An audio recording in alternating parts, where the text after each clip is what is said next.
the Jeet Kune dialogue. So usually what I do is I wait to see if Terry Valor in the United Kingdom, he's usually the first one on here. We're 5 minutes early. So, but that's just because you and I were both excited to get talking. Right? We were. Yeah. And you were talking about why you were doing this. What you mean? Why I'm talking to you, having you talk to me, or why I do this? Period. You were talking about this intellectual exercise and mastering your responses. Yes, yeah. Because this is the thing, right? There's so much to this day confusion, for lack of a different expression, right? There's so much confusion about what is Jeet Kune and what isn't. I mean, if I was to do a post when you and I finish, if I was to do a post and I just put a simple headline, what is Jeet Kune? Ooh. Go to bed, wake up tomorrow, I might have over 100 answers. Well, you know what's funny is that, I told you before this that I don't typically prepare, but I found myself compelled to ask some questions to at least have some level of preparation. And my first question is, what is Jeet Kune? Yeah. Well, so being psychic as I am, right? and seeing when you said to Mark Stewart, you were going to try to ask all the uncomfortable questions, yes. Right? So I figured that would be one. All right. So let me tell you this, right? So this is what I have done here. So if somebody came into my school when I ran my school and said, well, I've heard a lot about Bruce Lee and whatever. So can you tell me exactly what is Jeet Kune? All right, here's what it is. Jeet Kune is Bruce Lee's martial art and martial art philosophy, which preaches well-roundedness as a human being and well-roundedness as a martial artist.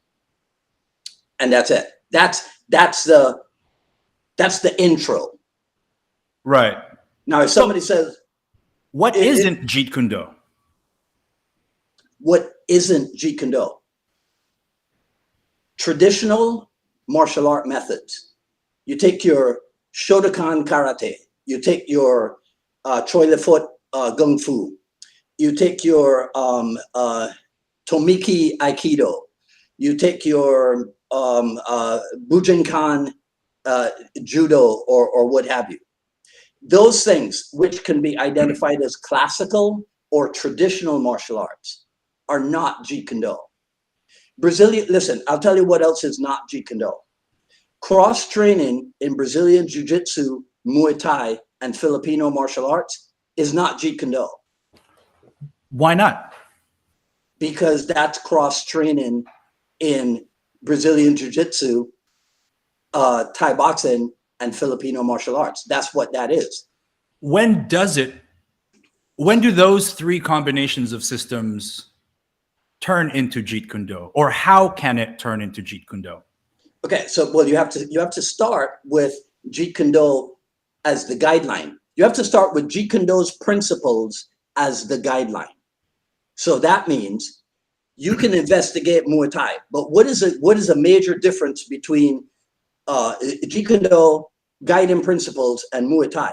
Muay Thai is a rare weapon dominant system or art. The rare round kick is a dominant weapon in Muay Thai. The rare elbow, the rare knee, those are major dominant tools of Thai boxing. What's a Jeet Kune guiding principle? What are the major tools?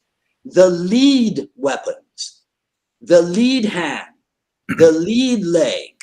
So that's a glaring difference, let's call it, between the two. So if you're going to train in Muay Thai, you use the Jeet Kune guiding principle of lead weapon dominance, and you inject that into your Muay Thai. Okay, how do I inject Jeet Kune to my Brazilian Jiu-Jitsu? Because I feel like you explained the Muay Thai JKD philosophical infusion very well. So how do I infuse, or when does my Brazilian Jiu-Jitsu turn into Jeet Kune, where we are so connected now that closest weapon, closest target. It's Right. relative to intention. We're Well, connected now. yeah, because now we were talking about, let's say, the strike-in portion. Now remember what I said. The Jeet Kune philosophy preaches well-roundedness as a martial artist and as a human being, right? So as a martial artist, right? So I'll throw a question out to you. Yes, sir.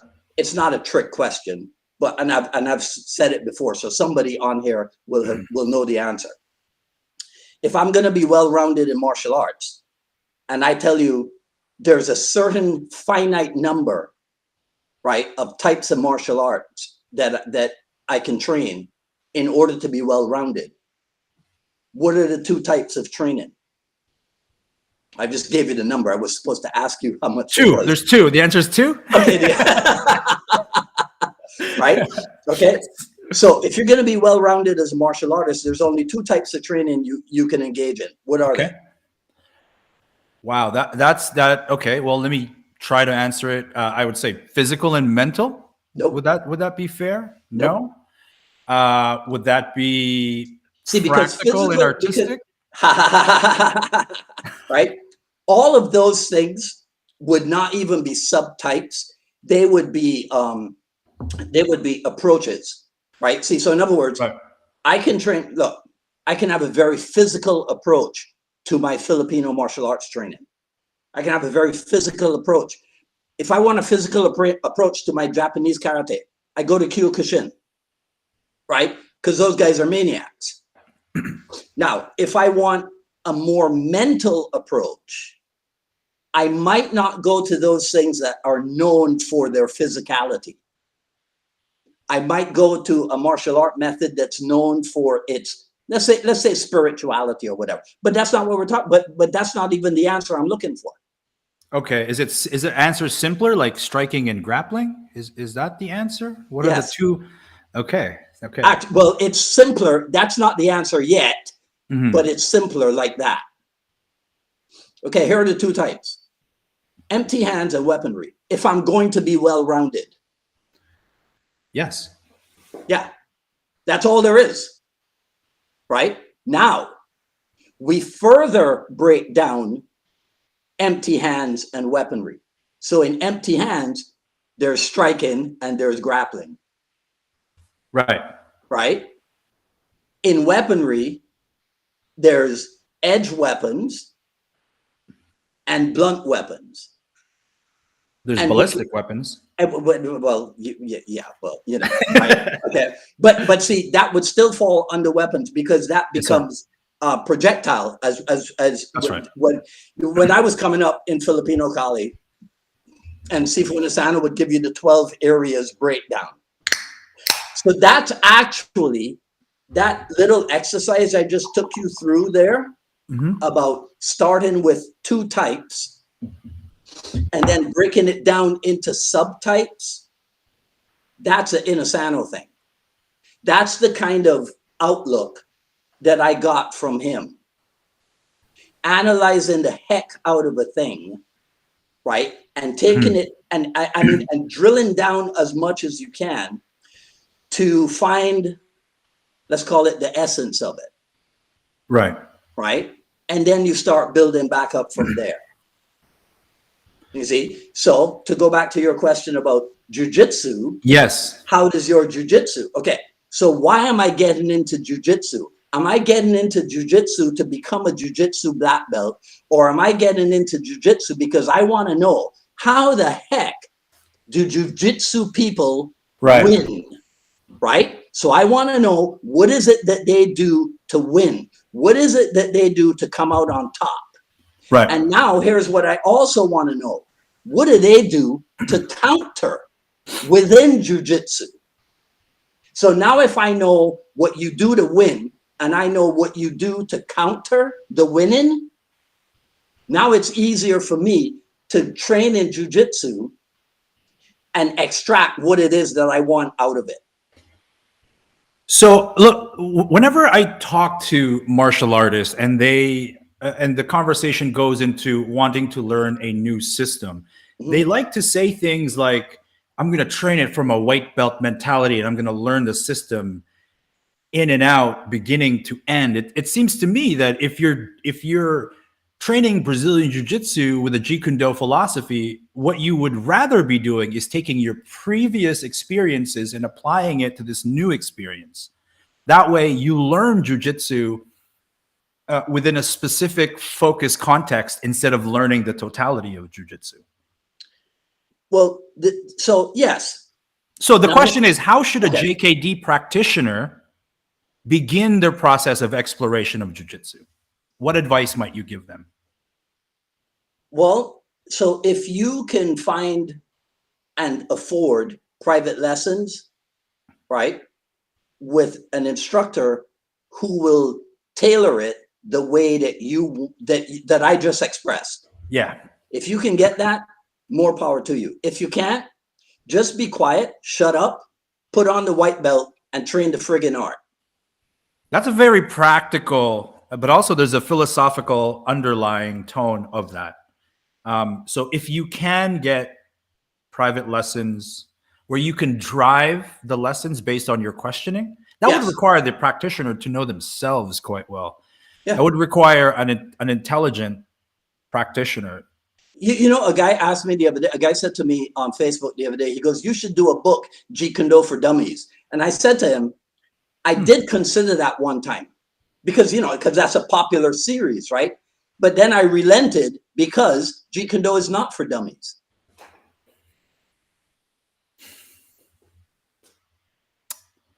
I don't know what to do with that. Can Jeet Kune Do lead you from being a dummy to not being a dummy? Yes. So there are Jeet Kune Do practitioners who are dummies right now. Well, okay, so now if you're asking me for my opinion, right? Here's an example of a Jeet Kune Do dummy. Someone who chooses to cherry pick what Bruce Lee said or what Bruce Lee wrote over the years. Someone who refuses to accept that some of the stuff that Bruce Lee said and wrote can be seen as contradictory. Woo! Somebody who refuses to accept that this dynamic individual transitioned off the planet at age 32. I don't care how far ahead, how timeless he was, how far ahead of the game he was, right? Because he had to be, because you had people older than him for whom he was mentor. Taki Kimura in Seattle was older than Bruce Lee. James Lee in Oakland was older than Bruce Lee. Dan Inosanto in Los Angeles was older than Bruce Lee. And all of them were mentored by him. And so this is a statement that he was ahead of his time. That he was ahead of in his thinking and in his doing. But he was still only 32 years old. Think about it, right? You meet somebody. I was gonna say you meet a 16-year-old girl, but I won't tell that story, right? Because the fact is she is still only 16. So it doesn't matter, right? That she has her own car, that she has a job, that she and her sister are roommates.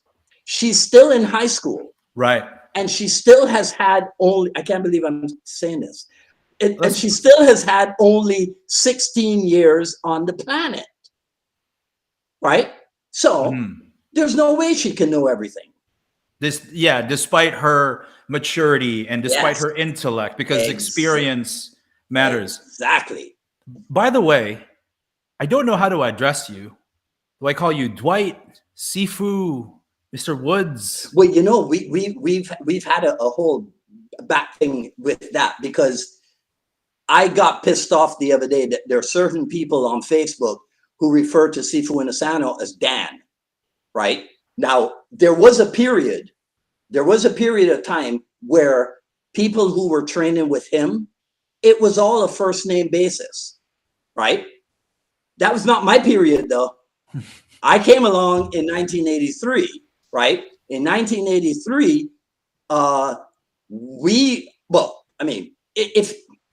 if you wanted if you wanted to big up yourself, you might try to talk to him the way somebody like Tim Tackett would talk to him.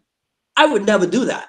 You know, I was born in Trinidad. I grew up in Barbados. We have manners, right? So no, so he's always been, so you'll notice I will say Sifu Dan, Sifu Inosanto, Dan Inosanto, right? But now technically, if I was talking about Ted Wong, if I say Sifu Ted Wong, that's incorrect because he's not my teacher.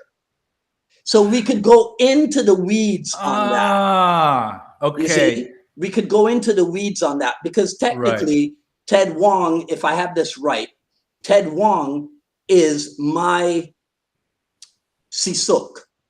He is my instructor's junior. If I have this right.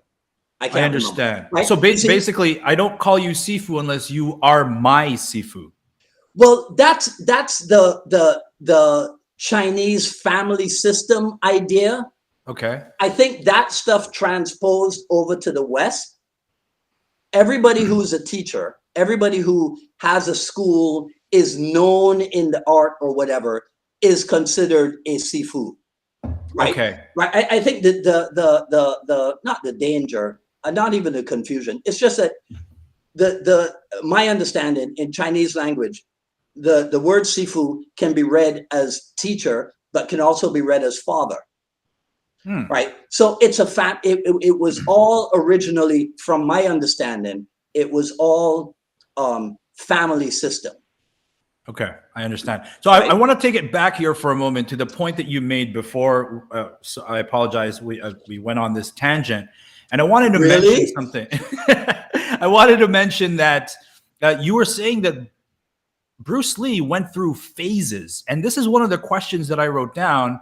I wrote down that relating to my experiences with Coach Greg Nelson. Mm-hmm. I saw you guys sparring the other day. No, it was really awesome. But Coach Greg Nelson alerted me to the same idea that you just did, that Bruce Lee had training phases where he prioritized or focused on certain aspects of fighting more than others, right? And I think this is what you were getting at when people get fixated on a quote or a moment or a passage in his book, and they say, this is Bruce Lee. What Coach Greg Nelson got me to think about, and now you're doing the same thing, is that, well, which Bruce Lee? 70s, 60s, like Bruce Lee in his teenage years, Bruce Lee when he was 20 years old, Bruce Lee when he was 30. These are different Bruce Lees, right? Well, I mean, because remember, he was, you know the saying, spiritual beings having a human existence. Oh, yeah. Right? Okay, well, so he had a human existence. So there's no way that the Bruce Lee who went to Ip Man for Wing Chun training is the same Bruce Lee that died in Hong Kong, right?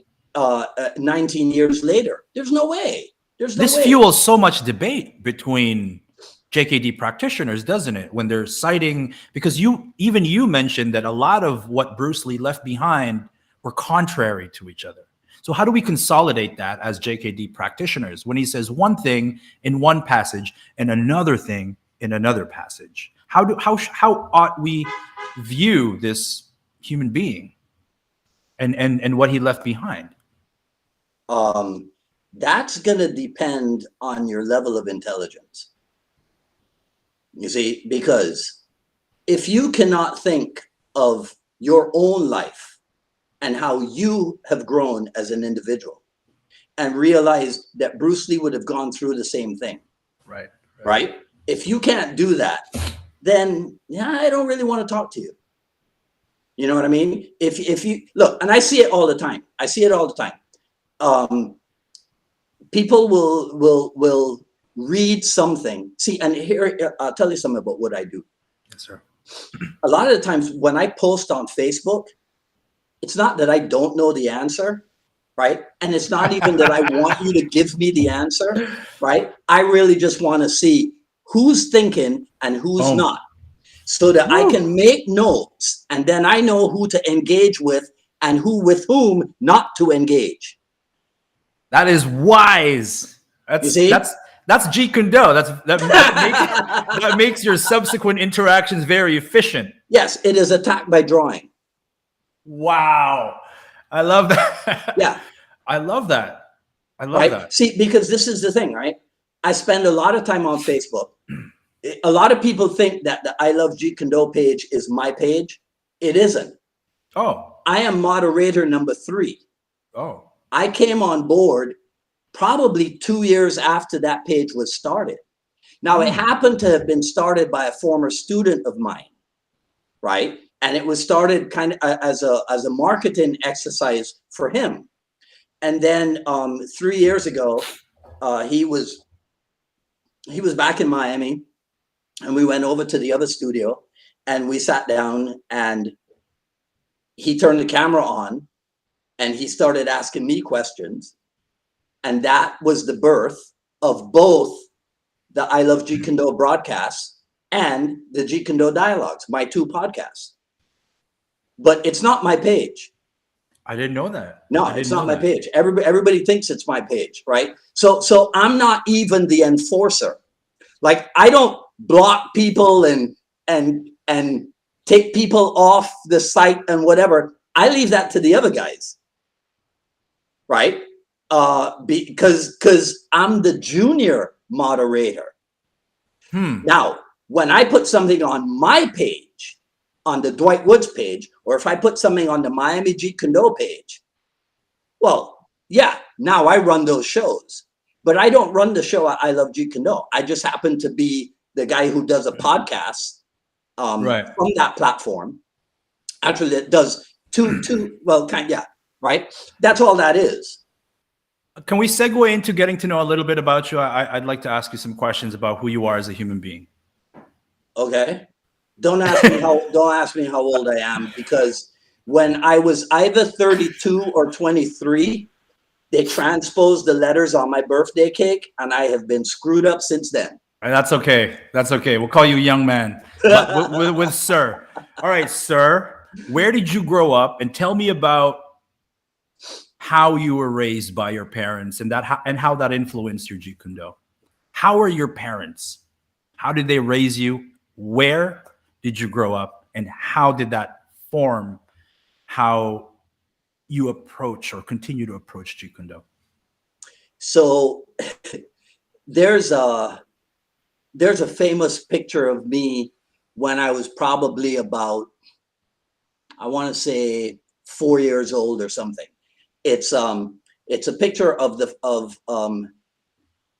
5 kids and my mom. And I'm sitting on the floor with my knees pulled up to my chest, my hands around my knees like this and like this, with my eyes closed. I'm 4 years old, right? People who have known me for decades, they go, see, right there. You were contrarian from day one. You didn't want your picture taken. Right? I look at it and I can't remember what I was thinking, but I suspect I was thinking, I don't want to be here. I don't want to take this picture. I'm closing my eyes and nobody can see me. Right? So, but that's not how my parents raised me. I was raised Church of England. My mom, I remember one day my mom said to me, so I have 2 older brothers. My mom says to me, I've always prayed to God that one of my sons would become a priest. And I was like, oh man. So I was almost Jewish or Catholic with the guilt, right? I was like, oh God, it's going to be me, right? So at age 13, when I gave up formal religion, and I gave up formal religion because of Zechariah Sitchin and the guy that wrote Chariots of the Gods. Wait, at 13? Yeah. That's a different kind of 13. Yeah. Yeah. I gave that stuff up. Eric von Daniken. Do you know who that is? I do not. Okay. But I'm just fixating on this idea that this, did you say you're 13 years old? Yeah, I was 13. You digested information through literature? Yes. I went to my mom and I said, look, there's this thing called the Epic of Gilgamesh, and they have their own legend of the flood. And the Bible doesn't talk about this. The Bible does have its own legend of the flood. But so I'm not going to church anymore. And here's what she said. She goes, okay. Now, you know why? Because I was not an idiot child. I didn't go, I don't want to go to church anymore. I had a reason behind, right, why I didn't want to do it. So I wasn't throwing a tantrum, right? And I was able to articulate the reasoning behind my desire. Well, I have a question now. Let's take Jeet Kune Do and let's say Jeet Kune Do is the organized religion. And then let's take you. Is there anything you've found in Jeet Kune Do that you don't agree with? No. There's nothing, see, because it's never been religion for me. It's always been art and philosophy. Art, philosophy, science. So let me ask you this, right? See, because here's the difference, right? Religion is pretty much fixed. Science, however, is never fixed, right? Real scientists question, not like Dr. Fauci, right? Real scientists question.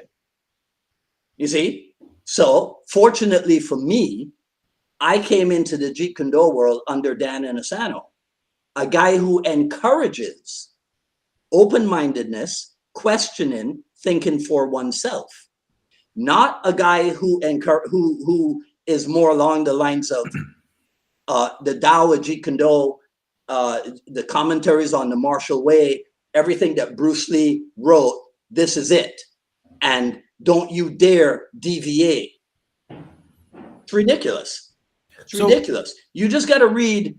Look, you know what? You just got to go to the opening pages of the Tao of Jeet Kune Do. And what's there? Zen, on Zen. Well, right there, you know you're not dealing with dogma. But there is dogma in Jeet Kune Do. Yeah, you know why? Yes. No, I don't know. I'd like to know. I can tell you why. Everything is perfect until one thing happens. All right? And you can take this with you. Everything is perfect until one thing happens. The humans get involved. Humans always get involved. That's it. Right? So everything's perfect until the humans get involved. So in Jeet Kune Do, everybody was cool. Everybody was cool with everybody else, right? And then Bruce Lee passed away. So now the central figure is no longer, yeah. You see? So maybe it's like, I didn't have the courage when he was around to talk smack about somebody else. But now that he's gone, right? I'll take the gloves off and whatever. Maybe, maybe not. I don't know. What I do know is that many times when the central, let's call the central organizing figure or the figure around whom everything was organized, when that person disappears, very, very often, that's what you get, right? You get a dispersion amongst the group members. And this split, if I understand it, and I don't claim to understand, there's the Jeet Kune Do concepts branch, and then there, what do you call the other side? The ones who want to do Jun Fan and do the specific things that Bruce Lee did, rather than the processes and methodologies that he employed. Well, see, this is the thing, right? This is the thing. Both sides do what Bruce Lee did. You see, both sides do what Bruce Lee did. Now, where there is departure is that the concepts people, and I'll use those terms because people are familiar with them. Yes. The concepts people are known for cross-training, some people call it. Some other people call it style hopping, right? That doesn't sound too good. Right? There's a negative connotation to style hopping, but I love style hopping. But see, this is the thing, right? This is the thing. So if a guy uses the term style hopping in a derogatory manner, guess what? Doesn't bother me, right? Because I'm not insulted by it. See? So I'll tell you a story, right? And any of my students watching this will be like, oh, he's on his soapbox again, right? Okay. So insult, embarrass, disrespect, those are transitive verbs. Those are reflexive verbs, right? You cannot disrespect me. You cannot insult me, and you cannot embarrass me. You can do what you do, say what you say, and then when those negative reactions try to find somewhere inside of my psyche to grab hold, now I feel like I'm insulted or whatever the heck it is, right? But I work on being so clear in my system, right, that those negative reactions, they find nowhere to grab onto. I love that. How would you characterize the other side, the non-conceptual guys? What are some? They are, and here's what I admire about them. They are, and some of them are extreme. They are loyalists. Oh, Okay, right? Now dig this, right? Dig this. Bruce Lee died 49 years ago, right? We still talk about him every day. There's still people. Somebody put up a clip today of, I think it's guys in music, and they're talking about Bruce Lee in music. There are guys in science that talk about Bruce Lee. Everybody talks about Bruce Lee. Non-martial art, in spheres of non-martial art activity, Bruce Lee plays a role, right?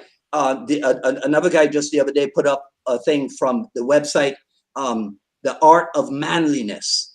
They have done an essay on Bruce Lee. Everybody loves Bruce Lee. Should I therefore be surprised if there's a group of martial artists that are extremely loyal to him? No, it makes perfect sense. It makes perfect sense that a guy goes to Dan Inosanto. He goes to Dan Inosanto seminar, and Dan Inosanto breaks out the double stick, right? And we do a couple hours of double stick. And then he breaks out single stick. And then we go to lunch. And then when we come back from lunch, he does empty hands. And it's gunting this and sapuluar that. Right? And the guy goes, well, where's the Jeet Kune? So he decides Dan Inosanto is not the guy. So he encounters someone who says, all I teach is what I got from Bruce Lee. Bam. They cling to that, and that's It makes perfect sense. So I do not and cannot fault them for their thinking because it makes sense to me. It doesn't mean that I agree with their thinking, but it makes sense to me. Would you say that the concept guys are more fluid and adaptive than the non-concept guys? Would you characterize the non-concept guys as being more rigid and linear? No, not necessarily. So a non-concept guy, despite the fact that they're going to follow just what Bruce Lee did, Listen. There's still room for adaptability and fluidity and creativity within their practice, or are they just mimicking and following a path that is traveling? So dig this, right? So my last post, and maybe only one guy got it, because remember what I told you about my posts, right? My posts are intellectual exercises. Yes, sir. So I put up a picture of a guy drawing himself inside a box, right? And here's what the headline said. The closed-minded original Jeet Kune guy. You see? I can. That's what it said. Yeah. I'm already interpreting it. Right? Exactly. It Yeah. didn't say all original Jeet Kune Do guys. Right? It said the closed-minded. Right. You see? Man, you're crafty. So they don't even get that it's not an insult. I am not saying that because you identify with or as original Jeet Kune Do that you are automatically closed-minded. I'm saying no. Because guess what? There will be closed-minded people on the Inosanto side, let's call it, and there will be open-minded people. And then in the original, there will be closed-minded people and open-minded people. So what is your intention with that post? Why did you post it the way you did? I want to stimulate their brains. At the risk of offending some people. Well, that's a collateral you're willing to accept. No, you know why? Okay, here's my hope. Okay. That in 3 years of doing 2 podcasts per week, people have come to realize that I never seek to offend anyone. Right? The guy asked me earlier today, talking to GN, he's not even a JKD guy. He missed the intellectual exercise because he didn't read where it said reverse dialogue. You see, if you're going to hang with me, right, you got to pay attention. Right? So a few months ago, I don't remember I don't remember what the post was, right? But in replying to somebody, I said this. You ready? Yes, sir. A lot of alliteration allows a lot. A lot of alliteration allows a lot. A lot. That's alliteration right there. He didn't pick up on it. Like, this doesn't make sense. Yeah. Okay. Right. Okay. But I do that type of stuff over and over. It's just the way my weird it's not OCD. I'm not OCD. I am let me see if I can remember. SPCD, I think, is what I am. What does that? SPCD? Yeah. Something P C. I mean, is the D disorder? Yes. Oh man. And the C is communications. Ooh. Communication disorder. So what's SP? Social pragmatic. Social pragmatic. Yeah. Communication disorder. Yeah. That means you don't necessarily speak in direct terms, but you like to speak. It means I don't know how to get along with people. Yeah, I feel you. I do the same things. And, so isn't it the worst job for somebody that does an interview every week?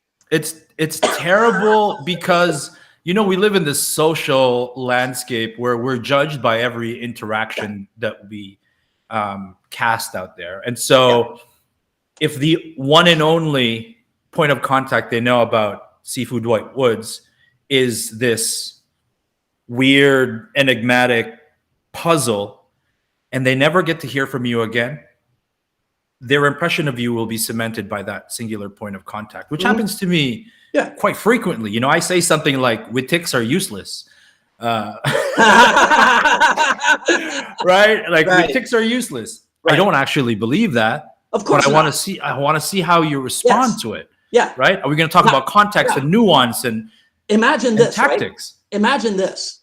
You say wittics are useless, and I take it personally. Right, because you love wittics. Or Bugie. Oh, can we talk about the Bugie? Right? Right. I mean, so now you own me. How did that happen? Right. How did that happen? Right. I can't give up my sovereignty that easily. So, but you know what? That reminds me of when Bruce Lee said, "Kata is useless." He did not say that. Yes, he did. He did. Yep. Way back in the 60s. Okay. Right? Okay. Now, the first time I read that, I immediately understood what was not also said or written. What Bruce Lee was saying is, personally, for me, Bruce Lee, kata is useless. Now, here's the thing. I didn't need to be there when he said or wrote it, right? Because here's how I know that that's what he meant. There are millions of people around the world, some of them right now, training extremely diligently in kata. So how can one man utter a few words and that is the gospel for millions of people around the world? Makes no sense. He has to be talking about his own personal feelings, his own, that's his opinion. He's talking about himself. He's not talking about the whole world. So this is a, go ahead, sir. So if Bruce Lee, my idol and my hero, says kata is useless, and then I go telling everybody, oh yeah, you know, kata is useless. And then the kata champion, right, of the world beats the crap out of me. Right? What a statement. Yeah.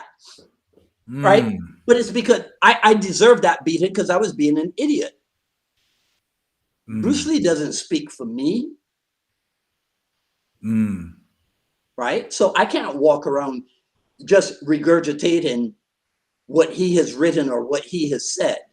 Now, there are people who do that because they think that that imbues them with the spirit of Bruce Lee. You know, let's be real. There's a lot of people who do that. There's a lot, from my outsider's perspective, there's a lot of people who use snippets, quotes, excerpts of Bruce Lee to validate their own belief system. Yeah, because okay, so ask me a question. First question that comes to mind. What's your favorite soul food? Be water, my friend. Okay, so for me, that means it depends on so many different conditions. Like you're gonna have jerk chicken when it's hot, but you see how cool I sound, right? I was like, wow, you sound so cool. I'm so deep, right? Right? It means absolutely nothing. Yeah, look at me. I'm fishing at meaning, and I'm like, seafood, Dwight's so deep. But I sound cool. You sound cool. Yeah. What a web. What a tangled web. Okay, but what was the question? My favorite what? What's your favorite soul food? So soul food is like a Southern American thing, right? Well, for me, growing up where I grew up, it's Jamaican food. I didn't even know you were Canadian. You didn't know I was Canadian? I live in No, because that one time I met you was in Atlanta. It was in Atlanta. We had lunch there. I just assumed that you were Georgia-based. No. But you were in town with Baliki and those guys for Cold Steel or something, right? Yeah, we were there for the Blade show. Right. Yeah, Ron was nice enough. No, I only realized a couple of days ago that you're Canadian. There you go. Yeah, right. Okay. All right. So yeah, well then that makes sense. I was born in an Indian village, and my mom, if you dressed my mom in the sari and you put the I can never remember what it's called, but you put the dot in her Bindi, I think. Yeah, Bindi, right. She would pass for Indian. Yeah. Right. When I was young, for some reason, see this. I had these when I was about 2 years old. Oh yeah. My hair grew like this when I was 2 years old. So in other words, I have never grown up. Neither have I. What a coincidence. Right? I've never grown up. So Indian food kind of does it for me, you know. Right. Yeah, but I love it. yeah, but I can eat anything, almost anything, as long as I can just drop some pepper sauce on it. I'm good. I love it. Okay, so I got more JKD questions here. Okay. Let's talk about Guru Dan Inosanto for a second.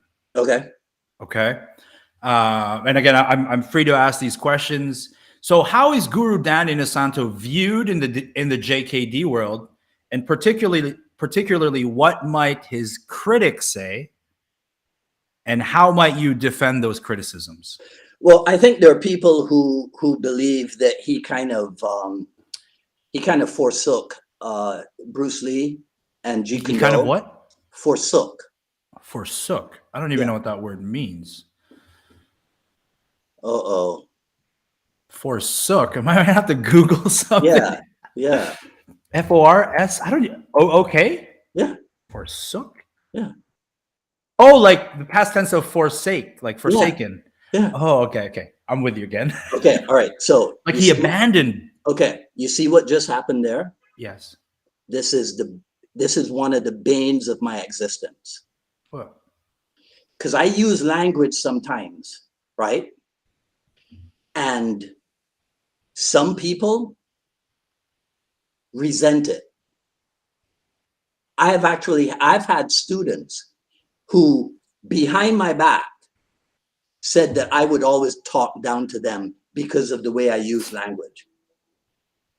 Oh, that's an insecure. That's their insecurity. Forget about those people. Right, For me, right. whenever I hear a word I don't know, it's an opportunity for me to learn a new word I didn't Look, know. man, I have a notepad on my computer, the title of which is My Daily Dictionary.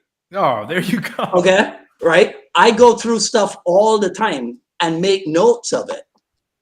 Right? I didn't know forsaken, forsook was the past tense of it. Anyway, that's awesome. Let's get back to Guru Dan Inosanto. You're saying that. Okay. So the question was, how is he viewed in the JKD world? What might his critics say, and how will you defend those criticisms? Okay. So the critics will say that he forsook. Yes, right. And that he was very wrong to do that because when you've had Bruce Lee, how could you ever lack for anything thereafter? Right? Why would you need to go anywhere after you've spent time with Bruce Lee? That's one view. Now, here's what I'll say to that. Bruce Lee never learned anything by like manifestly divine. Like stuff was not poured into his knowledge, into his head. He had to look up stuff and delve into it in his own way. Dan Inosanto, his innate curiosity was maybe not awakened, but was definitely spurred on by his involvement with Bruce Lee. And so, because he's like a little kid when it comes to martial art methods, right? Guru Dan is? Yes. Yeah. So anything he can get his hands on, anything he can spend time with, he'll do it. Because he wants to, like you'll hear him say that sometimes he enjoys being a student more than being an instructor, right? So if he could spend time on the receiving end instead of on the delivering end, then he'll do that. And so as time went by, with his own proclivity for loving to be a student, and also, all right, let me try to be as explicit as I can. All right, so that's Dan Inosanto's nature. Okay, right? There's also the thing about the seminars, because if you talk to people like, these guys are not even my seniors. They are my seniors, but they are old school LA students of Dan Inosanto's, right? So I was never a full-time LA student, but these guys, you talk to Davis Lear, you talk to Blaze Loon, you talk to Cameron Rico, right? You talk to Barry Bostain, those kinds of guys. There was no confusion because there was also no seminar industry at the time. Dan Inosanto was not on the road 48 weekends out of the year teaching around the world. It was pretty much the Kali Academy. So there was the backyard from 70 to 74.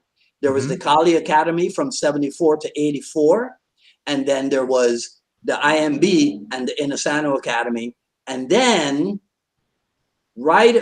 so I would say probably 80, 81 or so, the seminar thing starts. And now there's demand for Bruce Lee stuff. But Inosanto doesn't want to teach the Bruce Lee stuff on seminar, because the Bruce Lee stuff is supposed to be kept small group and almost private, semi-private. Okay? It's not to be put out there en masse in weekend seminars. So to get around that, he says, what I'll do is I'll show how, by applying the concepts of Jeet Kune, you can extract information from other systems, from other arts. I'll show how in performing another art, you can apply a Jeet Kune principle. So take, for example, right, the simplest one, attack by combination. Okay, so if we start standing, jiu-jitsu is not the place, is not the thing to look for attack by combination. Okay, all right, let me do it this way, right? Remember when we started the conversation, it was, there's two types of training. Empty hands and weaponry. Now, if we go to the subparts of empty hands, there's kicking, punching, trapping, grappling, right? So jujitsu, so now if you want to analyze any martial art method, you put it on, you run it through that Jeet Kune filter, or you put it on top of a Jeet Kune template. So remember, in Jeet Kune, we're trying to be well-rounded. So we want to have kicking skill, we want to have punching skill, we want to have trapping skill, we want to have grappling skill. So if I take Brazilian Jiu-Jitsu and I put it on top of that template, Brazilian Jiu-Jitsu is going to fall into how many of those areas? Right, trapping and grappling. Right. Depending on the system, maybe some striking and some punching. You see, and kicking. But generally speaking, it would be known more for grappling than anything else. Yes, I will say that. So with my Jeet Kune intellect, I know why I'm training in it. I know what it is I'm hoping to develop. So going back to Guru Dan Inosanto adopting that's this what he was doing. method, that's what he was doing, right? That's what he was doing. So how might this be characterized in a negative way? He forsook Bruce Lee. Because he wasn't doing the specifics of what he did. Right. All he should have done in the years after Bruce Lee passed away was only what he got from Bruce Lee. Okay, so how do you defend that? If I'm a critic and I say Dan Inosanto shouldn't have done all, he died at age 32. There's no way he knew everything that is, but he was smart enough to say what? To change with change is the changeless state. Ooh! To change with change is the changeless state. Yes. You know, Inter mutanda constantia was the motto of my school, which means steadfast amidst of change. And it assumes that change is the constant. Yes. Right? Okay. So you're going to tell me that self-defense encounters, street encounters of the 1960s are identical to self-defense street encounters post UFC 1? No, it is not. Right? In my opinion, it is. Okay. Not, no. So if you are going to do, if you're going to do honor, if you're going to honor Bruce Lee's intellect, Do you stick to the 1960s, 1970s stuff? Or do you honor his intellect by evolving and progressing beyond, using his intellect as the guideline, using his principles? Because there are solid principles. Don't get me wrong. There are solid principles. So can I carry a firearm and train the firearm under a Jeet Kune set of principles? Yes. Yes, because here's what you'll do. You will examine you'll examine whether or not, I'll make this up. Let's say that I have some kind of impingement in my shoulder. Okay. I'm right-handed, but every time that I reach to draw, right? So what do I have to develop? I got to develop a cross draw. Cross draw. Yes. Yeah. That's me using the Jeet Kune principle. Now, what if I had a political aversion to firearms? Maybe I was an anti-gun person. What within the Jeet Kune philosophy would allow me to dismiss that field of study?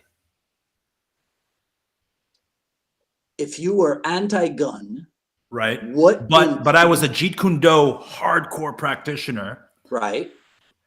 What within the Jeet Kune philosophical standard can I cling on to say I'm not going to train the gun, or am I mandated to because that is the nature of conflict where I live? Well, so there's nothing in the Jeet Kune philosophy that would encourage you to ignore firearms. There's nothing.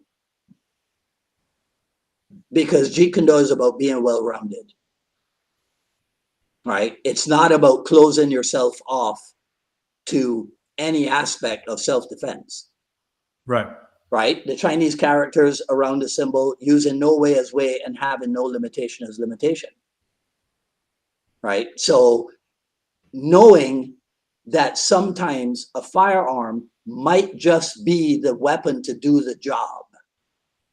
Right? There's nothing in Jeet Kune that says, well, I can't do firearms because Bruce Lee never did firearms. Well, the non-concepts guys might be like. Well, because there is stuff that there is knowledge that Bruce Lee himself was a fan of handguns. Right. So we could extrapolate from that. Well, you know what else he was a fan of, and this is a transition to the next one, is, you know, it's been noted that Bruce Lee explored various drugs to explore his own consciousness. No way. To explore performance. Are you serious? Well, he did that? He was in Hollywood. Wait. Let me make sure I understand this. He was in Hollywood in the 60s. And then he was in Hong Kong, Hollywood in the 70s. And he did drugs. Mind expansion stuff. Wow. That's shocking. I would never have thought that he would do something like that. Well, playing devil's advocate, a lot of people glorify Bruce Lee to the degree of infallibility, and maybe their worldview. What did I tell you about when the humans get involved? They always mess things up. I get it, but should somebody who is a conservative, anti-drug, super religious person feel any sort of shame in their hero that, well, he did drugs, he did XYZ? No, because a lot of people felt that way. A lot of people felt that they needed to defend Bruce Lee and almost be dismissive about his drug use. He's not my dad. He's not a blood relative of mine. Right? So he was a young man in Hollywood in the 60s and he did drugs. Okay. Now,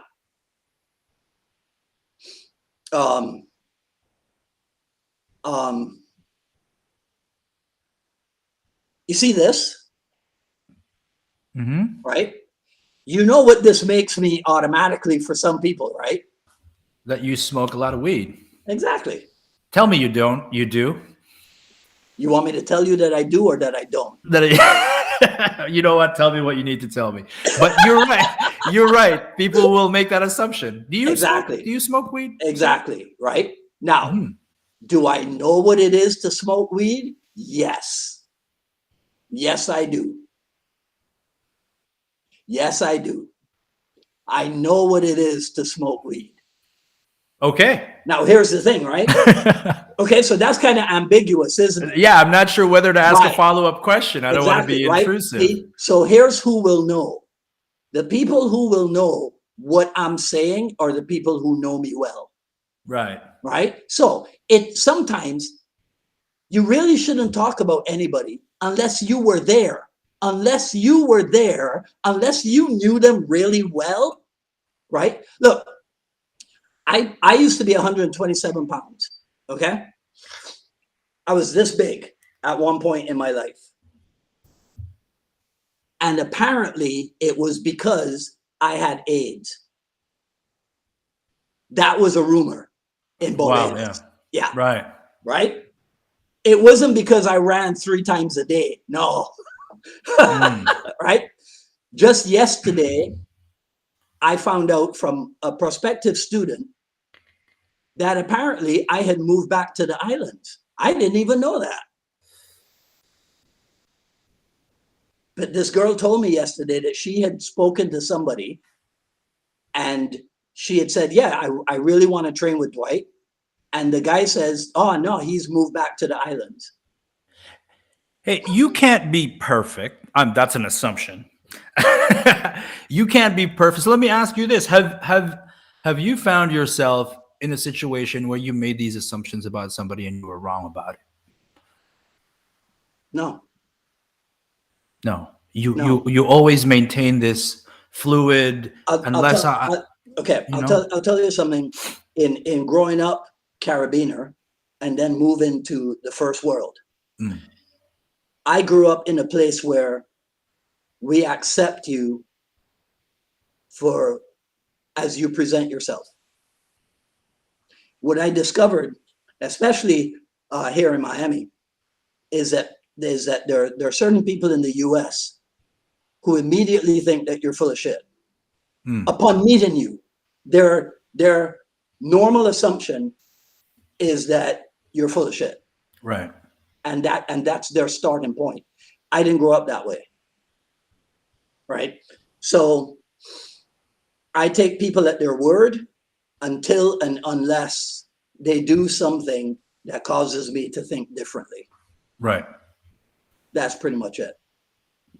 Right. So, but you run this forum and you post these. I'm moderator number 3. You're moderator number 3, but okay. You have these posts and these questions and how somebody responds to it gives you information about whether or not you interact. Isn't that judging also based on a limited set of information? Mind you, it is a forum, so I totally get it.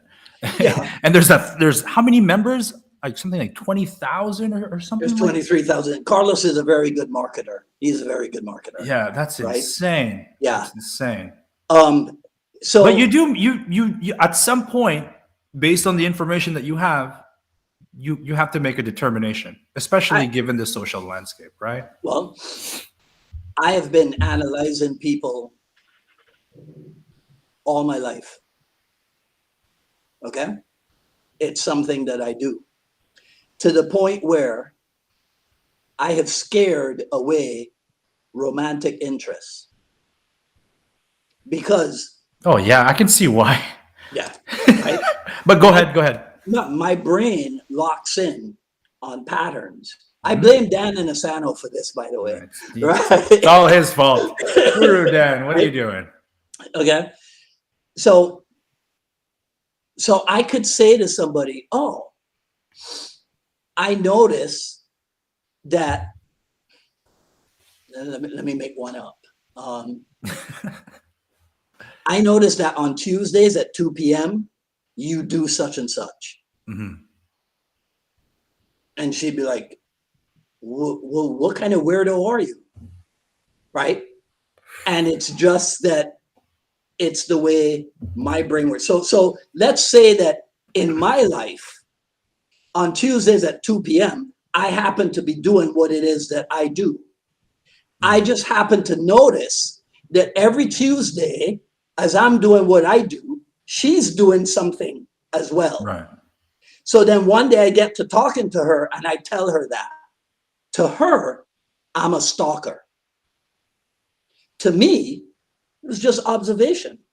Well, you know what that is? People wear masks, and you have this ability to see through this facade, to see through their mask and their walls and their veils, and to see parts of who they are that they may be trying to protect, and that's scary to some people. I mean, I don't even know if it goes that deeply, because really it's just my observation of your activity on Tuesdays at 2 p.m. That's it. And it's not even because of her activity. It's because of my activity. She happens to be in my world on Tuesdays at 2 p.m. I didn't ask her to come into my world. Well, observers will observe no matter what. Exactly. Right? But that's how I'll get myself in trouble. Sure. Okay. So it's the same thing here, right? I post stuff and I watch. Right? Now, if somebody asks me my opinion on something, yeah, but I'm not I'm not watching and judging anybody or whatever. It's not, I'm observing intently. Judgment is a different thing. Right? I'm observing intently, and maybe I'm making a mental note. Right? But now if you and I have personal interaction, now it goes up a notch. Now it's taken, our relationship, let's call it, is taken to a different level. Right.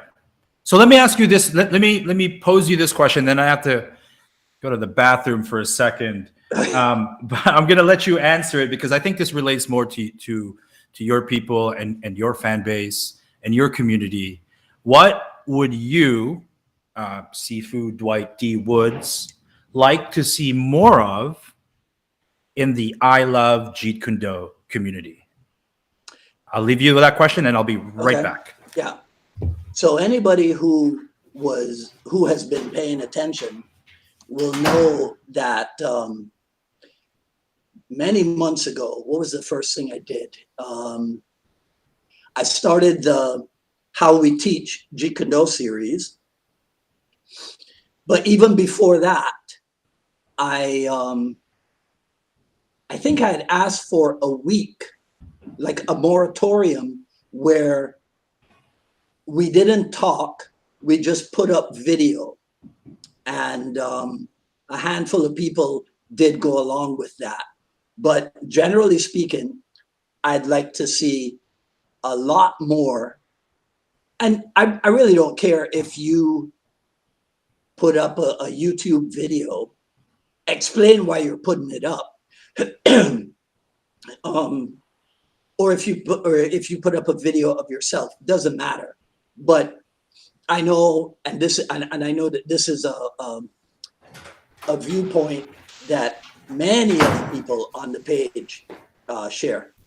What they want is more video, more informational and instructional video stuff. Now, if you can't do video, but you can write really descriptively, go ahead and write something, right? But that's really what I'd love to see more and more of. I've noticed this is going to be out of character, but I've noticed that people have started copying my style, right? Yeah. So I'm just kidding, right? But people have. So I before you came back to the camera, I was talking about, I have a new series called Whose Words Are These, right? And again, I explained it earlier today. It's not that I expect people to not know whose words there are. It's obvious. More often than not, it's a Bruce Lee quote. But so I'm not playing I'm not playing a game at that simple level. Whose words are these? Oh, let me think. Oh man, could that be? Could that? No, I'm not playing that game. Whose words are these? Read the bloody words and think. And then comment, Bruce Lee said this, and I think the point he was trying to make was such and such. Boom, we're good. Yeah. You know? Remember that Alan Watts quote that I posted? I have it written down here, and it goes, quote, if you get hung up on the idea of responding quickly, the idea of quickness itself will be a form of obstruction. When you are perfectly free to feel stuck or not stuck, then you're unstuck. Did I respond to that? You did. You did. Did I respond with any technique, however desirable, becomes a disease when the mind is obsessed with it? That is exactly what you posted. And then there was a subsequent conversation about whether or not Bruce Lee was influenced by Alan Watts, which is a philosopher that I just am completely obsessed with. So I guess in that respect, I am sort of connected to Bruce Lee's philosophies. If this commenter was correct in that Bruce Lee did study Alan Watts quite Watts and Krishnamurti, from what I understand, were major influences of his. Yeah. Oh man, it was 60 something degrees in Miami on Tuesday. And so I lost my voice because it was freezing. Don't forget, I live in Canada right now. We just suffered like the heaviest snowfall of the year, and it was a near 40-decade record breaker by just a few centimeters. So I don't feel global warming, man. Yeah, I don't feel any sort of sympathy for you at all. So this is okay. Go ahead. I was just going to transition to the next thing, so you can go ahead. No, I was saying I'm supposed to do a podcast in Japan at 9 o'clock this evening. So I hope but I'll stay on here with you for as long as you want. Well, I just have a few more questions left, and I we've been here for an hour. There's some great commentary from people. I feel terrible for not replying to them. But I didn't even thank you for this opportunity, by the way. So thank you very much. No, I really, I was really looking forward to this because I've been, I'll be honest with you. I saw the I Love Jeet Kune forum at first, and I thought, you know what? It might be interesting to get to know the Jeet Kune community. And I did something similar to what you did in that I asked very loaded questions, like what's the best punch? Right. And it's not like I was looking for the answer to what's the best punch. I wanted to see the way in which people replied to this question. Am I going to be ridiculed? Are they going to take it seriously? Are they going to give me a direct answer, or are they going to get philosophical? Okay. So you know what's interesting about that? So people who don't know you, they will, for lack of a different expression, they will judge you based on that question. But I know you, even if not well. I know you because you're an observer. I felt naked. I was like, oh my gosh, this guy knows me. So when you ask that question, I kind of get where you're coming from. It's not a surface level question. Right. It's a down deep question. Right. You see? Yeah. Disguised as a shallow question. Yes. So I get that. Do you have haters? I mean, do you have people who don't like you? I'm sure I do. Yeah. I'm sure I do. Yeah. I'm pretty sure that offline, in private settings, there are people who cuss me out a lot, of course. Yeah, I'm sure. Well, give me some advice then, because sometimes it still bothers me. Does it still bother you? No. Why not? Because again, insult, disrespect, embarrass are reflexive verbs. I do that to myself. Right. Right. So I heard the story that on the set of the Green Hornet, somebody actually thought that Bruce Lee, dressed the way he was really a driver, and said something to him, right? And somebody who witnessed it said, "Oh, well, doesn't that bother you that you're Bruce Lee and this guy, talks to you that way?" And he said, "No, it doesn't bother me because I am Bruce Lee." It doesn't change who you are. It doesn't. Right? You see? So I know who I am. I know what it is that I have done. I know what it is that I try to do. Right? And so what are all the maxims, the axioms that you can use in this case? The higher you climb on the tree, the more your butt is exposed. Right? So as you rise up and do things that others merely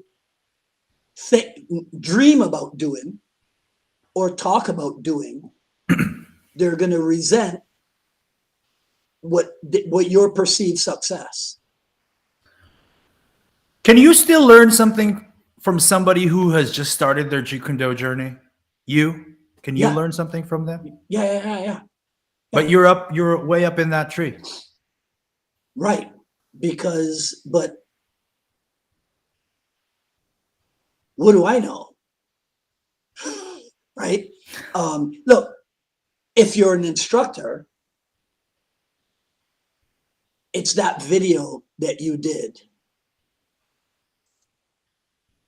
Oh, gosh. I think that if an instructor is intelligent, confident, and experienced, questions become opportunities to connect and communicate.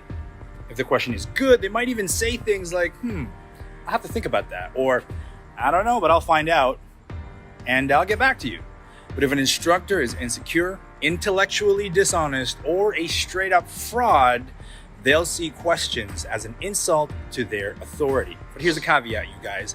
We as students need to ask honest questions. Don't ask questions to validate your own ideas, represent your preconceptions, or to stroke your own ego so you can be heard.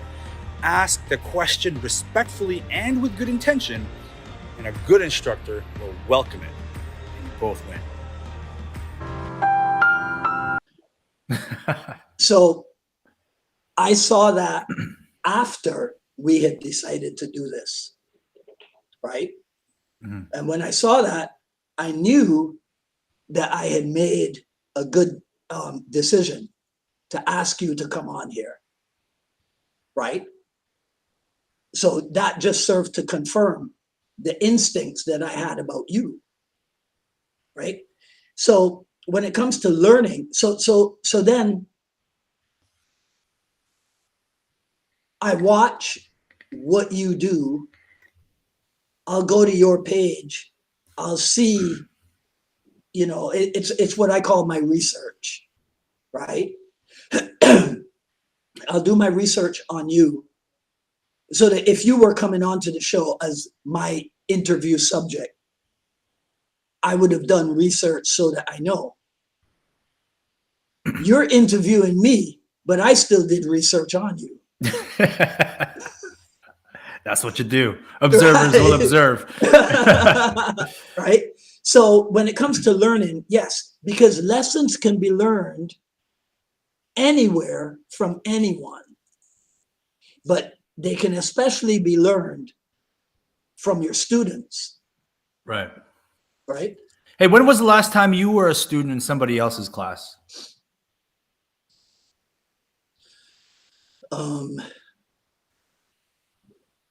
October of last year.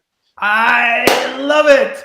That was a loaded question, but that was a trick question. Yeah. So this idea that one can be a player coach student instructor, this whole idea of white belt mentality or white belt forever. I think it's very alluring for instructors to say that. And so one of the first questions that I ask people who I feel like want to embody that ethos of being a white belt forever, or a player coach or a student teacher, I asked them that question. When was the last time you actually sat in somebody's class as a student? Yeah. And you answered that fairly quickly. Yeah. And you had a date, and maybe you can share some more details. I just think that this is the highest rank to become a true player coach. Yeah. Well, everybody wants to be that. Everyone wants to say they're that. It served a number of purposes. So it was me and I think it was about 7 of my kids. We went out to LA and we trained with Sifu Dan Friday night. And then we spent Saturday and Sunday with Cass Magda. Who's that? I'm sorry. Cass Magda. Cass Magda. Am I in trouble? Because I don't know who that person is. I'm sorry. I don't know. Sir, please don't leave.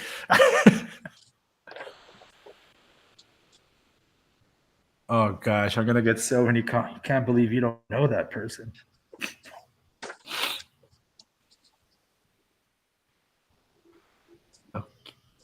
That's him. Oh, him. I Doesn't matter. There's so many of these circles of influence in martial arts that it's like, I can't believe you don't know Jim. Yeah. So Cass was Sifu Dan's assistant in 1983 when I joined, and so we've been colleagues since then. Did you learn anything new from his last class? Oh yeah. It was what was the title of the seminar? Fighting Tactics of the Masters. Right? And so it was stuff from Heron, stuff from Ovalis, stuff from Tendencia. That's as much as I can remember. Yeah. Right. And it was so the trip was for some of them to get to meet Inosanto. And I talk about Cass all the time. Everybody knows what an influence he has been on me. So it was for them to meet him also. But it was also to see what and how he teaches. Teaching is a separate art. Yeah. Did you want your students to gain exposure to a different kind of teacher? Is Cass a particular kind of instructor? How would you describe his art as a teacher if teaching is a separate art? So the unique aspect to Cass is that he literally spent 5 years, 16 hours a day with Inosanto, right, as his assistant, from 83 until 88. So he's the only person to have been trained personally and privately to the rank of full instructor in 5 years, right? That's a short time. I made it to full instructor in 14 years, right? So his relationship with Inosanto is unique, right? Do they teach similarly? No. Wow. Okay, that's great. That's awesome. No, not in my memory. Never. They never did, because excuse me. One, Inosanto would never have been happy with a clone of himself. Despite the fact that I think there's a lot of people who attempt it. Well, they're misguided. But I know what you're talking about, because Right. there are people who try to make Inosanto's seminar curriculum their school curriculum. Mm-hmm. Right? What they don't understand is that Inosanto puts stuff together on seminar because you can't go to a seminar unprepared. Right? And what they don't know is that he was relatively unprepared in the beginning, because he didn't know that there was going to be a thing called the seminar industry. Right. Right? When Bruce Lee passed away in 1970, nobody sat and thought, with the celebrity. I'm sorry, when Bruce Lee passed away in 73, nobody sat and thought, with the celebrity that he has achieved, in 10 years, there's going to be global demand for information on what Bruce Lee taught us. And we should position ourselves to capitalize on it greatly. Nobody thought that way. So when it happened, a lot of them were unprepared. Right. You see? I think a lot of people are unprepared now to attend a Guru Dan Inosanto seminar. How do you So, well, let me ask you the question and then see if you need clarification.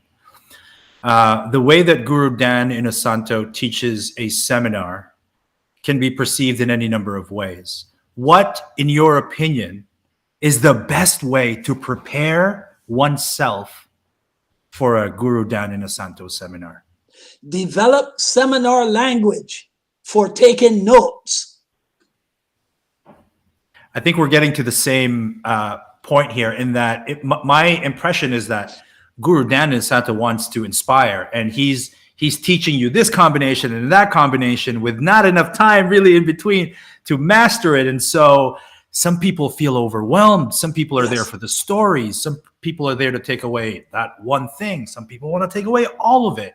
Yeah. So what are some guidances and tips that you can provide for the student? Okay, if it's your first seminar, don't expect to get everything. You got to go to more than one Inosanto seminar if your goal is to learn from him. Oh, okay. Okay. So what would be a good goal if I were just to go to one? Just soak it in and like enjoy? Yeah. Just go there for the vibe. Ooh. Just go there and be like, all right, let me check out this cat that spent time with Bruce Lee, Yeah. Yeah, let me see what's up with him. And you'll benefit from that. Mm-hmm. But if you want to start learning from him, you got to go to more than one. I've had people, their first seminar, come to me and go, oh, how do I become an instructor? And I go, well, become a good student first. Right? I mean, what the hell do you think this is? That in your first seminar, you come to one of Inosanto's senior people and ask, oh, how do I become an instructor? Get the hell out of town. Man, I can imagine how Guru Dan Inosanto's full instructors, oh, it's got to be such a struggle to maintain a tone of courtesy and accommodation to everybody. When you guys must hear so many crap questions, and you must see like gung ho super ninja guy jump in there thinking he can be an instructor in a week. And how do you maintain your sense of civility when you hear the same ridiculous question? How do you deal with that? Do you feel like sometimes you lean on the arrogant side and the look at me or No. talk to No. Okay. So talk to me about that. That must be difficult. in answer to the first question, now this is not required of me. It's something I impose on myself. I consider myself his representative. So the way I behave, the way I treat people could be a reflection on him, right? So I'm not going to cuss anybody on Facebook. I said to somebody the other day, I can see why people think you are a hypocrite, which is very different from my saying you are a hypocrite. I said, I can see why people think you're a hypocrite. I am not calling you a hypocrite at all. See, because my language, more often than not, my language is precise. Yeah. Okay. Okay. So let me write this down before I forget. Right. And okay. So I'll give you an example. And again, anybody who has listened to me spout off before, sorry for repeating this. We'll go back to romantic relationships. So I want to impress upon the girl how much she means to me. I say, honey, I only want to be with you. Right? Okay. Sounds pretty good, right? Hey, pretty slick. Okay. Listen to this. Honey, I want to be with only you. What's the first version again? Honey, I only want to be with you. Only want to be with you versus Honey, I want to be with I want to be with only you. Think about it for a second.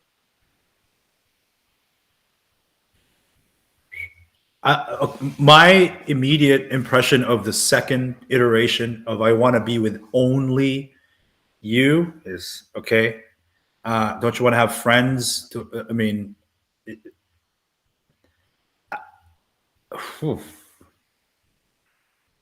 got to help me out because I'm juggling with so many thoughts about how to interpret this. Yeah. Well, that's because you're a thinker, right? But see, to me, enunciating that it's only you that I want to be romantically involved with, as opposed to I only want to be romantically involved with you, right? Now, I want to be romantically involved with only you. Right. Right? So that, to me, that's what I call accurate speaking. And that's what I try to do as often as possible. Yeah, and the difficulty is that when it's text, it's up for interpretation. You know, Yeah, I mean, you can bold and caps lock all you want, but we're dealing with the the jungle here. So a little bit more alliteration. No intonation on the internet. No, yeah, there's no intonation out there. I mean, we can bold it. I mean, emojis help sometimes, but it's difficult. Yeah. Wow, this has been a really fascinating conversation for me. We're approaching an hour and a half. I think we should. So many of my questions have already been answered. I just got one more question left. Okay. And wait, no, I didn't finish the other ones. I didn't finish the other ones. So you asked me about how to my attitude as an Inosanto senior. Right. So a few years ago in Atlanta, we're doing double stick, right? And he goes like this: backhand, backhand, inward. Backhand, backhand, inward. I'm in the back of the room struggling to understand what the hell he's doing. So, full Inosanto instructor is struggling? I walk up to the front of the room. I go, whoa, stop. Do it again slowly so I can get this. All right? In front of everybody. That's amazing. All right? That's amazing. Because I learned many, many years ago as a kid that if you speak up and ask a question, you're probably going to help out a bunch of other guys in class as well. Yeah.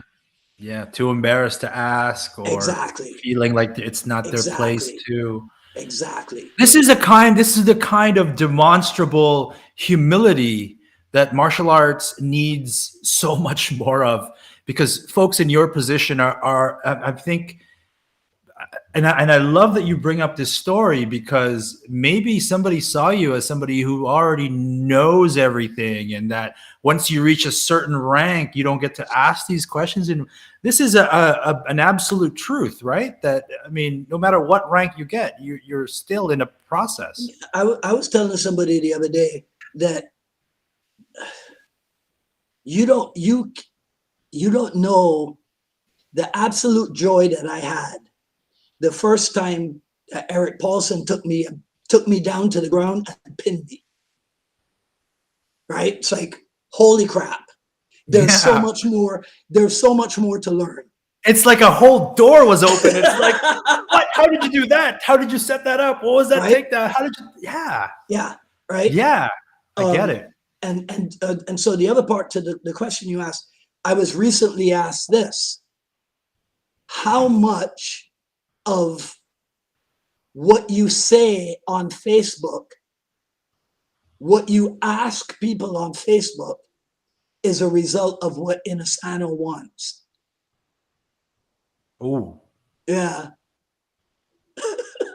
Well, so how did you answer that? Well, 0%. That's right? I love talking to you. Yeah. I consider myself his representative, but I put that on myself. Yeah, you're sovereign. You're free. He doesn't require that from me. He doesn't require me to defend him. I love this. Right? I put that on myself because, truth be told, without Dan Inosanto, I wouldn't be sitting here with you. Right? Without Dan Inosanto and Eastern Airlines, I wouldn't be sitting here with you. Well, Eastern Airlines, you're like open a whole new door for me to like look into and be like, I gotta. Eastern Airlines. It's through Eastern Airlines that I was able to be an international and a sometimes LA student. Oh, because I worked for Eastern. So I was telling. So listen how circular life is. So I have a female student. She's 14 now. She's been with me since she was 4 years old. Her mom recently started working for American Airlines, right? She knows my background because I spent 13 years at Eastern Airlines. So we were having this conversation just last night. And I was saying, if there's one thing I would do differently, is instead of using my airline perks to follow Dan Inosanto all around the US, I should have done more non-martial art traveling. But the truth is, I set up my entire life, right, to be able to, that's why I joined the instructorship program in Lansing, Michigan. Lansing, Michigan. In fact, I have a Canada story. I actually ended up in Canada trying to drive from Detroit. Well, yeah, you're so close. Yeah, you pass through Windsor. I got family in Michigan. Yep. I go, I stopped. I go, I think I'm in Canada, and turned around and because this was before GPS. All right. Okay, I'm going to ask you some rapid fire questions off the top of my head, and then I'm going to ask you the one question that everybody really wants to know. This question is the question that pops up in every Bruce Lee conversation. But first, I'm going to ask you some rapid fire questions. What is the most beautiful place on earth for you?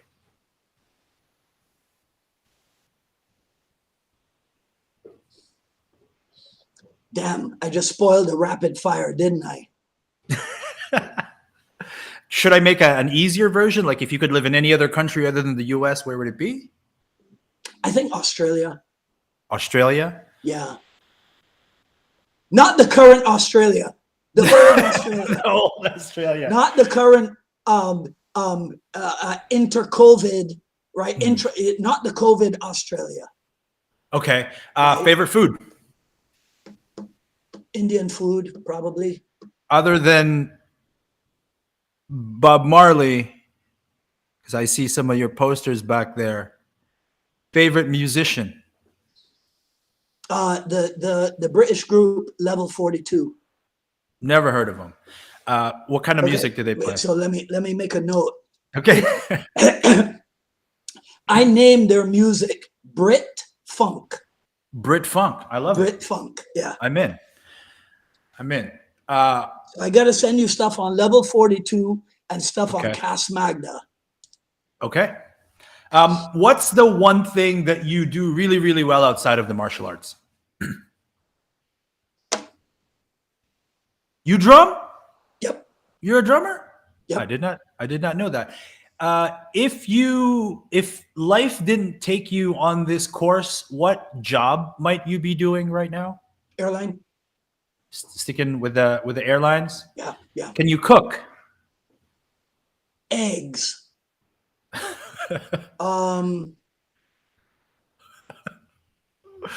4 ways. Really 2, but I could do it with margarine or with oil. No butter? I don't know. Whatever you call it. Okay. Yeah. Well, there's a big difference. Okay. Yeah, it is butter. Actually, it is butter.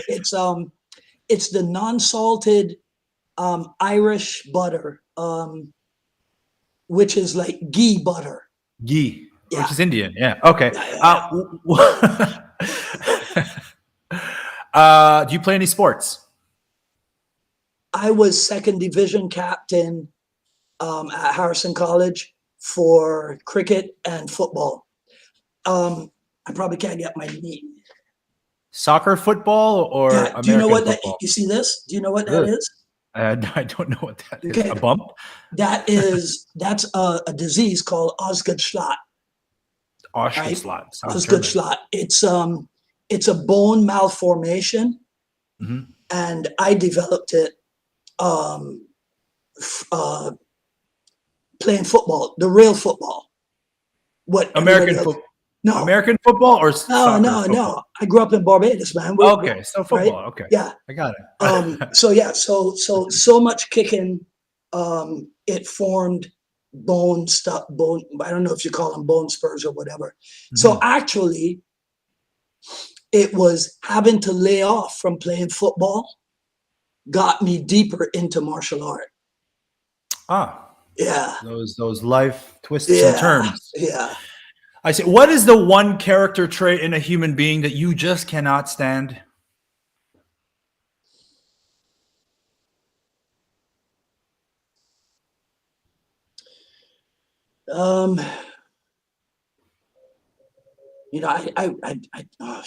You're supposed to answer rapid fire questions rapidly, Dwight. I know. Don't think.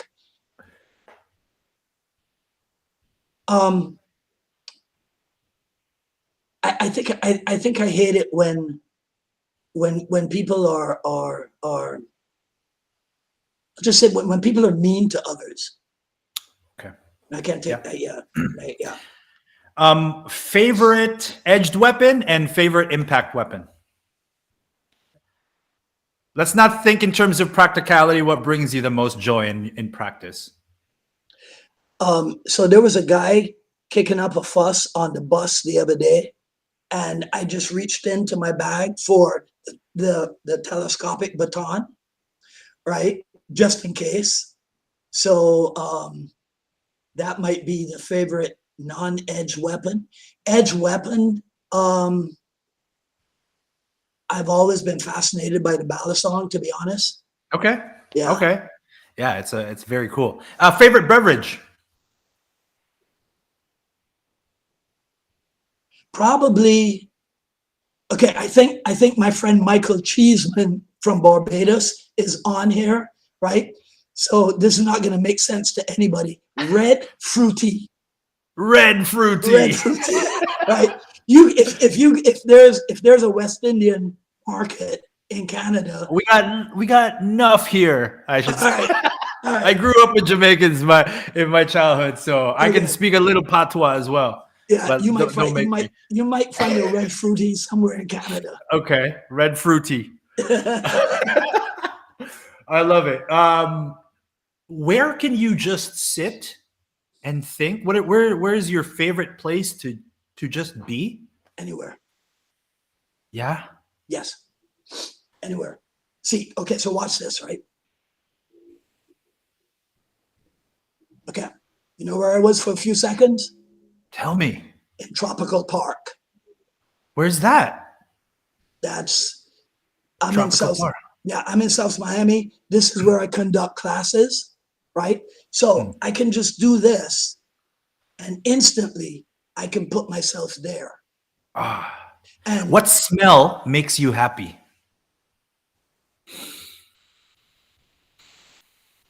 I want to say bread. Bread? Cooking bread Yeah, makes you happy? yeah. It's just I bread. think so. A great smell. That's a good answer. Yeah, I think it's bread. I think it's bread. Okay. Do you watch cartoons? What was your favorite cartoon?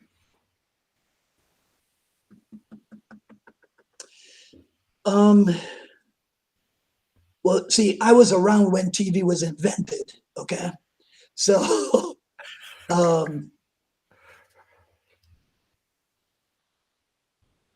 it might have been the Tom and Jerry stuff. Yeah, Tom and Jerry? I think. Okay. Yeah, it might have been. Hey, what's the last good movie you watched that you would recommend? Words and Pictures. Sounds like a book. You know why it's good? Why is it good? Because it stars Juliette Binoche. Juliette Binoche. Oh, I think I know who she is. Yes. Was she in what's that long movie? She's not in any DC Marvel crap nonsense. Juliette Binoche. Juliette Binoche. Who is this? Most people know her from Chocolat. Yes. Okay. I was thinking of what was that airplane one? I forgot what it was. It was a long movie. Anyway, the English Patient. The English Patient, right? Was she in that movie? Juliette Yes. Binoche? Yeah. And Chocolat. Yeah. So it's Juliette Binoche and Clive Owen. You know Clive Owen? I do, yeah. Okay. Yeah. Hey, what's an activity that you enjoy that other people might be surprised to know?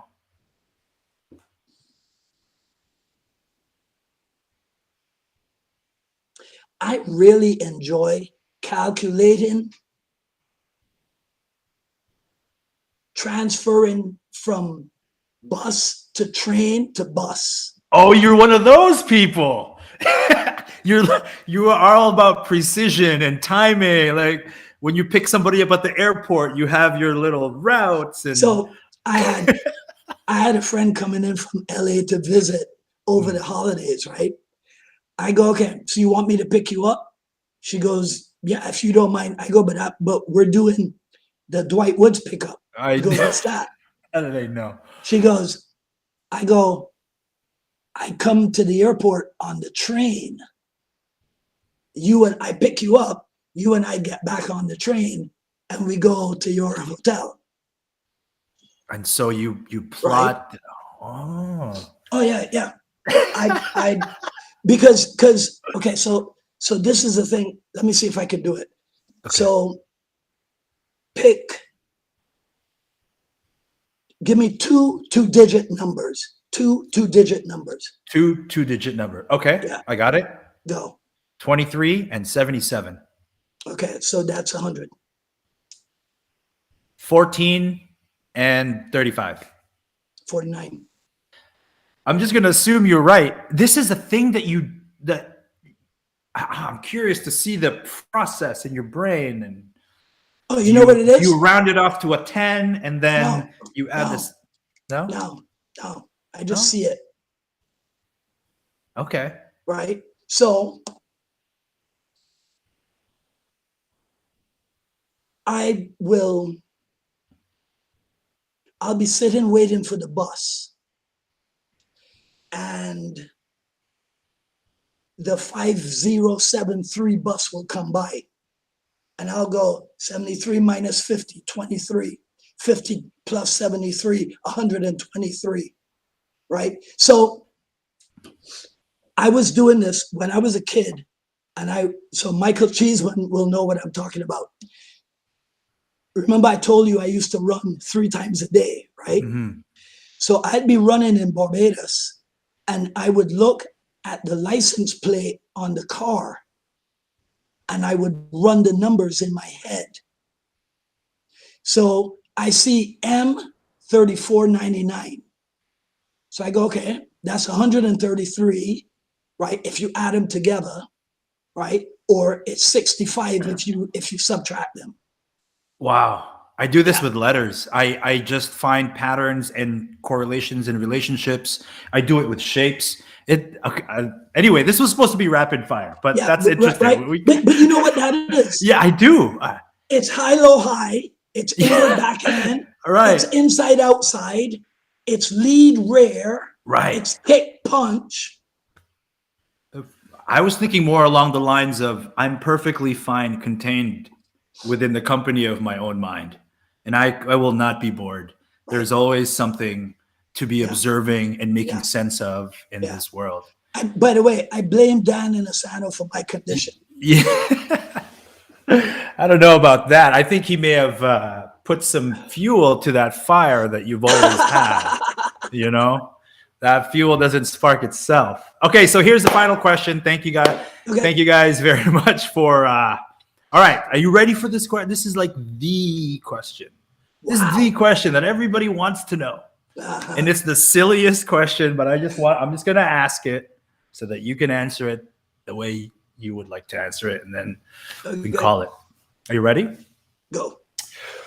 Okay, so who would win in a fight between Mike Tyson in his prime or Bruce Lee in his prime? And we're going to look at 3 contexts: boxing, MMA, and a street fight. So please settle the debate, because I hear it all the time. Who would win in a fight, Bruce Lee in his prime or Mike Tyson in his prime? How old was Tyson in his prime? Who? How old is Tyson in his prime? 26, 25. Okay. And Bruce Lee was born in 40, so he would have been 26. He was 66. It'd be a really good fight. Let's say they're both 25. Let's say they're both. Maybe let's give Bruce Lee a little bit more here. They're both 27 years old. Yeah, it'd be a really good fight, and either of them could win. Oh, come on. That's way too easy. I know, right? See, what goes through your mind? Because, exactly, right? I get these questions all the time. Yeah. In what I call another part of the internet. Okay, that's all I say about it. Okay. I get these questions all the time. So the only realistic, intelligent answer can be who knows, or either of them could win. Because I could see Tyson characteristically rushing in, and I can see Bruce Lee characteristically avoiding the rush.